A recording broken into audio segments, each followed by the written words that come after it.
Il ne me reste qu'un an de contrat, Reichmann fait une révélation sur son avenir. Dans une interview à Télé Loisirs parue le 24 janvier 2023, Jean-Luc Reichmann s'est confié sur le succès de son émission Les 12 coups de midi. L'animateur a également fait le point sur sa collaboration avec la société Endemol et la chaîne TF1. Depuis l'année 2001, Jean-Luc Reichmann accompagne les téléspectateurs lors de leur pause du midi sur TF1. Auparavant présentateur d'Attention à la marche, il est, depuis 2010, à la tête des 12 coups de midi. Une émission qui cartonne et dont ne se lasse pas le compagnon de Nathalie Lecoultre. Je suis un passionné.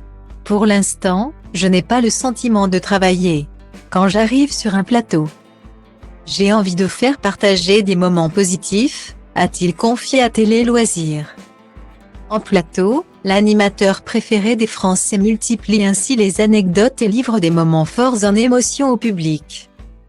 Ainsi, le 20 janvier dernier, il a été très ému par l'élimination de Stéphane, maître de midi, dont le parcours s'est arrêté au bout de 5 mois avec 568 343 € de gains et de cadeaux.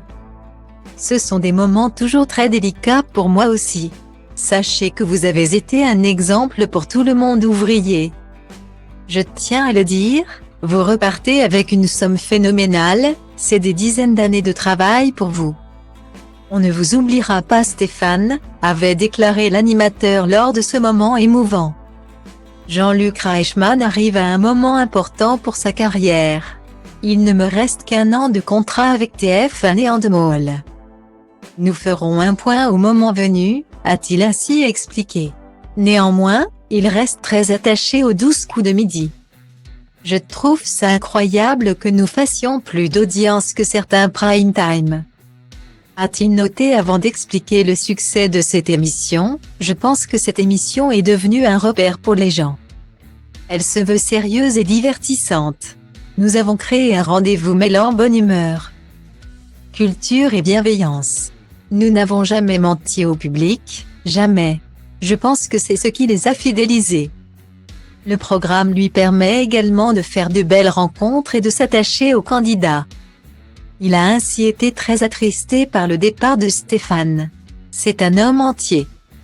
Il s'est donné à fond, sans rien calculer. Il ne sait pas mentir. Jamais il n'a joué de rôle ni triché dans l'émission, a déclaré l'interprète de Léo Mattei. Un champion qui correspondait donc à l'âme de l'émission.